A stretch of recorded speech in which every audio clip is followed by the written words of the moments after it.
Halo Ultrasilet, Slim Satu Layar. Piala Dunia 1974 menghadirkan banyak cerita.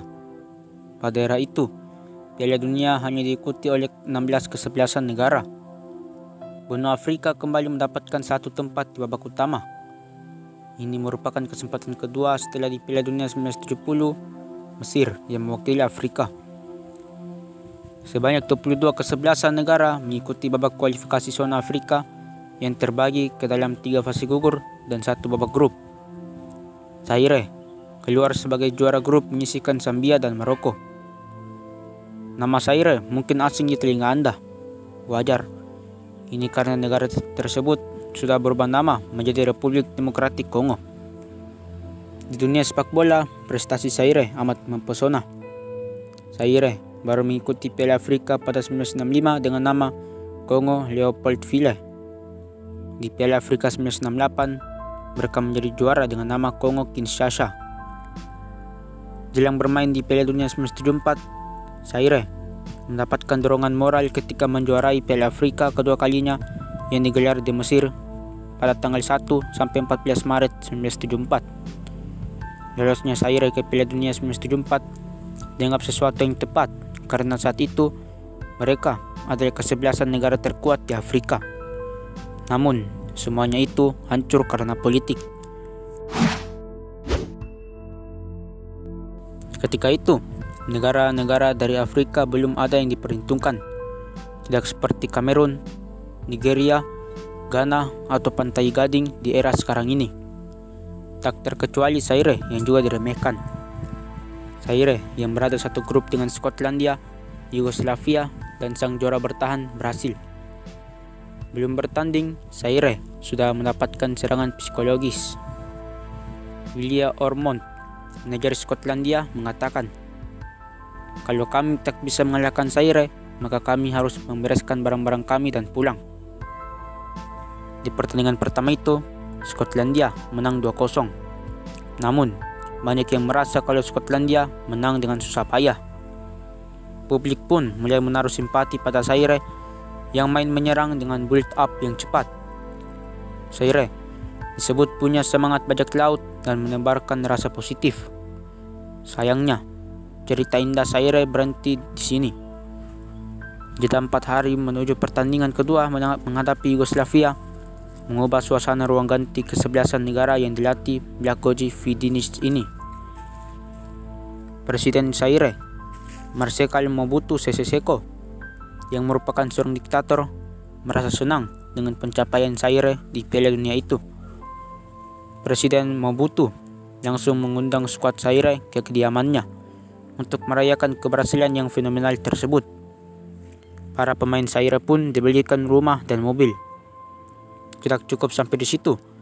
Presiden Mobutu memberikan anggaran yang cukup besar bagi para pahlawan negara yang akan berjuang di Jerman tersebut. Para pemain mendapatkan amunisi uang yang cukup untuk membeli yang mereka butuhkan atau inginkan. Untuk menjaga martabat negara, Presiden Mobutu juga mengirim segerombolan pejabat negara juga dari federasi untuk menemani skuad Zaire di Jerman. Dan dari sinilah masalah dimulai. Para pemain akhirnya mengetahui bahwa apa yang mereka dapatkan tersebut bukanlah tunjangan. Akan tetapi, itu semua sudah termasuk dalam gaji dan bonus. Itu artinya, mereka tidak akan dibayar dengan main di Piala Dunia ini. Para pemain Zaire marah. Mereka mengancam tidak akan bertanding pada 18 Juni menghadapi Yugoslavia. Ini dilakukan sebagai bentuk protes kepada pemerintah. FIFA mengetahui hal ini. Sejumlah sumber menyebutkan kalau FIFA membayar 3.000 Deutsche Mark mata uang Jerman saat itu ke setiap pemain agar tetap mau bertanding. Soalnya FIFA juga dirugikan kalau ada kesebelasan yang walk out. Reputasi Piala Dunia itu bisa terganggu. Ini kan hajatan besar. Tidak boleh ada pertandingan yang berakhir WO, macam terekam saja. Para pemain Zaire akhirnya mau bermain, namun mereka sudah tak punya semangat. Para penonton di Park Stadion dibuat bingung dengan apa yang terjadi di atas lapangan. Banyak yang menyebut kalau para pemain sudah lelah dengan intrik di luar lapangan. Mereka pun tak berlatih dengan benar. Di atas lapangan, fokus mereka hilang karena sudah tak punya motivasi lagi. Vidic pun bingung menghadapi negara asuhnya. Ia ingin anak asuhnya setidaknya menunjukkan semangat juang. Namun, baru 20 menit berjalan, gawang Zaire sudah kebobolan 3 gol. Karena hal ini, ia mengganti kipernya Kazadi Mwamba pada menit ke-21 dengan Dimbi Tubilandu. Masalahnya, tinggi Tubilandu cuma 162 cm. Untuk bisa meraih mister gawang saja dibutuhkan daya juang yang luar biasa baginya. Benar saja, semenit masuk, gawangnya sudah kebobolan. Di sisa 70 menit pertandingan, gawangnya kebobolan 5 gol lagi. Di akhir pertandingan, skor menunjukkan 9-0 untuk kemenangan Yugoslavia. Ini merupakan salah satu kekalahan terburuk di Piala Dunia. Karena kekalahan ini juga, pandangan dunia terhadap Zaire pun berubah. Bukan cuma Zaire, tapi sepak bola Afrika seluruhnya. Mereka dianggap ceroboh, lemah, dan tidak profesional. Zaire mencatatkan 2 kali kekalahan, 11 kali kebobolan, dan tidak pernah mencetak gol. Mereka menjadi bahan tertawaan di seluruh dunia. Di sisi lain, satu pertandingan lagi yang tidak penting untuk mereka berubah menjadi genting. Soalnya, lawan yang mereka hadapi adalah sang juara bertahan, Brasil. Di saat inilah, Mobutu mulai serius untuk mendisiplinkan utusannya di Piala Dunia 1974.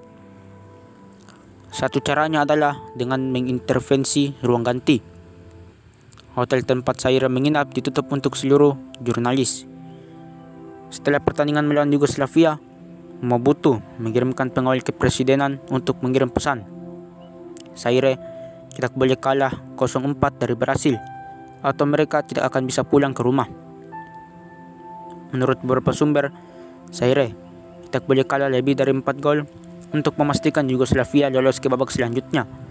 Soalnya, Mobutu juga punya hubungan baik dengan Yugoslavia. Para pemain Zaire ketakutan dengan ancaman sang diktator.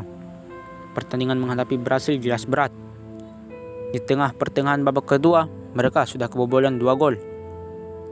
Lalu terjadilah momen tendangan bebas sekitar 23 meter di depan gawang Zaire.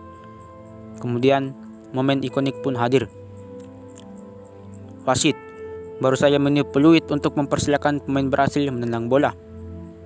Kemudian salah satu pemain Zaire yang menjadi pagar betis tiba-tiba berlari dan menendang bola. Publik kaget. Mereka berpikir kalau wakil Afrika ini tak bisa baca dan memahami aturan dasar sepak bola. Namun, kenyataannya lebih gelap daripada itu. Apa yang dilakukan sang pemain tersebut adalah taktik buang-buang waktu. Menendang bola tendangan bebas milik Brasil diharapkan bisa membingungkan para pemain Brasil. Taktik buang-buang waktu itu ternyata berhasil, karena timnas Brasil cuma mencetak 3 gol. Para pemain Zaire kemudian bisa pulang kembali ke negaranya. Namun, masalah lagi-lagi tak sampai di sini. Momen Piala Dunia 1974 bikin Mobutu marah besar. Karir para pemain nyaris berakhir. Mobutu juga memotong anggaran buat timnas dan pertandingan sepak bola di Zaire setengah hidup.